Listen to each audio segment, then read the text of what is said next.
Realtree's Midwest Whitetail is brought to you by Cabela's, Easton Arrows, Frigid Forage, Fuse, Grizzly Coolers, Hoyt, Hoyman Tree Saws, Muddy Outdoors, Nikon, Ozonics, Redneck Blinds, Rocket Broadheads, RTP Outdoors, Trophy Rock, Spot Hog Releases, Wilderness Athlete, Viking Solutions, and Realtree. Well, everybody, welcome to Midwest Whitetail. Today is December the 28th. Last night I went driving around right at dark and I saw Unibrow, one of my top hit list bucks, out in this field, and he was really close to being in bow range of this blind. So out here tonight, gonna try and get a crack at him. It's pretty cold. It's low teens, maybe 12 degrees, somewhere in there, and I'm excited. I got 9 acres of barley, and the deer were just piling this field last night. Close to 30 deer out here eating. It's really calm, so I'm not so sure that I'm going to be able to get it done with a bow. So had my cameraman Shannon bring his muzzleloader along, so if Unibrow comes out, he's not in bow range, I'll have to make a decision, but at least want to have that option. So stay tuned. Hopefully tonight is an epic hunt, because I've been having some pretty good hunts the last couple days, and this cold weather really has the deer up and moving, so I'm excited. 60 to that walnut tree. What I really want to know is something out here, in case he comes out from the wrong direction.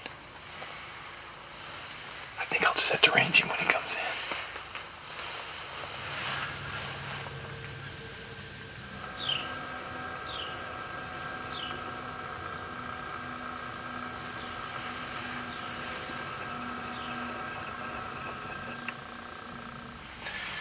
Well, it's been a really slow evening.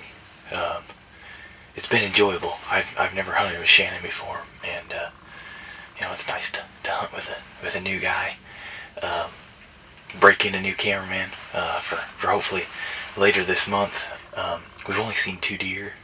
Super calm, super still. I don't like my chances shooting mature deer tonight. I don't know. We'll see. We got time. We got probably a half hour left. We'll see what else shows up.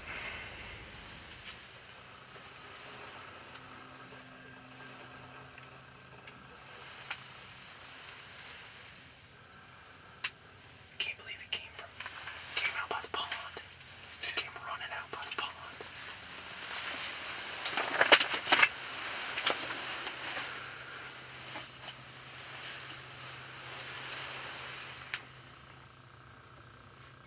That's him. He was 40 yards before I knew it. 40? He was 40 when I saw him, when I said big buck. He came out and then started going away.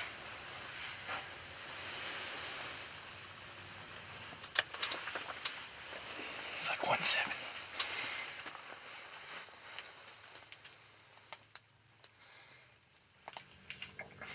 I'll get him. You ready? Ready? Yep.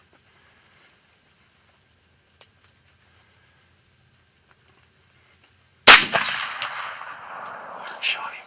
Yeah, hit him. Well, it got pretty dark on us there in the blind, so we went ahead and went back and got the truck and got the camera light. And it's so cold that we actually snapped the base off of the camera light. It's probably, I don't know, 10 degrees right now, maybe 6, 8, somewhere in there. It's cold. My fingers are cold. As you can see, they're not even in the finger part on my glove. But what I was going to show you, this started out as a bow hunt. And that buck, when he first came out, was 40 or 50 yards and walking away quickly. And the deer's just so inconsistent that I decided that I wanted him bad enough that I was willing to use the muzzleloader. So what we're going to do is we're going to walk along this road. We know he crossed this field road. We're going to look for blood. Hopefully find a little speck of blood or something to go on. And we'll know how good the hit is at that point. So I'm excited. Unibrow, it's the buck I was after, actually. Hold on 1 second. I even brought his shed from last year, so beautiful buck. He was just like a spike on the other side last year and recovered from that, so I'm ready to go get my hands on him. I'm going to find some blood. I'm thinking that once we find blood, yeah, we'll find the buck. I don't think he went too much further out of the field, do you? well, he looked hurt.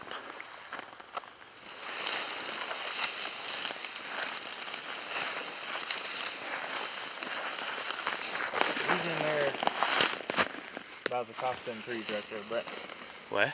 He's about at the top of them trees, straight down. Yeah, at least I you ain't don't got know. dragging very There's far. no blood, there's no nothing. Both sides are still attached.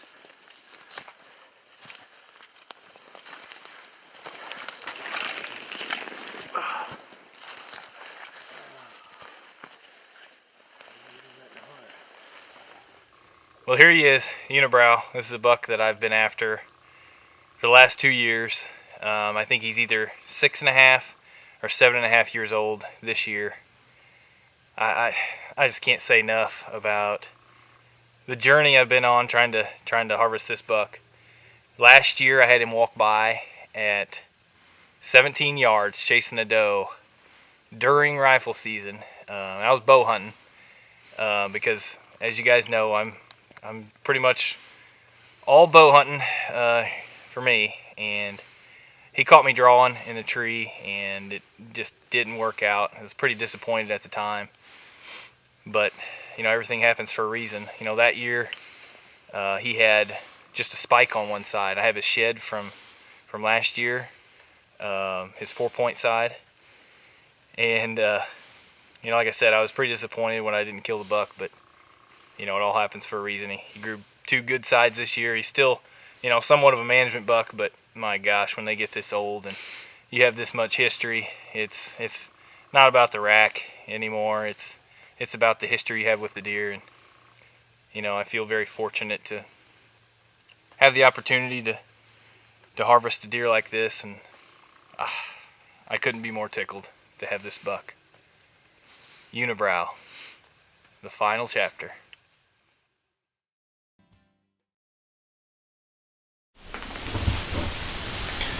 It's December 23rd, opening day of Missouri muzzleloader season here in Missouri.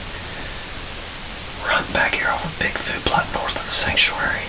It's made of about turnips, clover, and oats, and the deer are flat destroying it. I couldn't be more happier with the way this season has went, even though I haven't killed anything. Most of my mature bucks have made it through the season till now, so we just got muzzleloader season, and hopefully they make it through that and we'll be set for next year. But I got back in here after one particular buck tonight called SS. He's at least a 5.5-year-old 7-pointer, I know. He showed up this same time last year, and I didn't know him, and he had a mature body last year, and I passed him up in this particular plot. And I come back here this Wednesday, and I hadn't been here since rifle season. I pulled one camera because I didn't want to disturb the movement, because I know the deer are flat destroying the food plot in here. And sure enough, just like last year on the 17th and the 18th, SS was back in here feeding in daylight. So hopefully we got good conditions. We had a front move through last night that brought snow to the south of us, and they're calling for snow tomorrow. So we're in between fronts. Deer should be on their feet and moving good. Already scared several deer off the field on my way in, which is typical on this plot during late season. So we're going to settle in here, and hopefully with a little luck we'll get our hands on SS tonight.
As y'all could tell, I had a pretty eventful night tonight and was unable to do a closing interview in the stand due to the fact that I was pretty much covered up with deer from the time I got in until it was time to get down. Got to witness something pretty cool tonight as DT and Misfit squared off in the field, and Misfit won. And I was kind of shocked because due to earlier in the year I watched DT run Misfit out of the field, so I thought DT was the boss of the area, but that's clearly not the case anymore. Interesting to see how this story is going to unfold with Misfit, as I've had several encounters with him before rifle season. Never just couldn't get the deal closed with my bow, but I said that if he made it through rifle season, I wasn't going to shoot him and let him go to next year due to the fact I knew that he's a homebody buck on the farm. And high hopes that, SS still shows up as he showed up on the cameras on the 17th and the 18th, but he didn't appear tonight. And with these major cold fronts that we got coming through next week, I have high hopes of him or a new buck showing up on these fields, being we got pretty much all the food around us all right here. So it's going to be anxious time of the year. It's what I like the best about planting all these food plots late season, get to watch all these deer come out and feed in these fields. So fingers crossed, and hopefully we get one on the ground.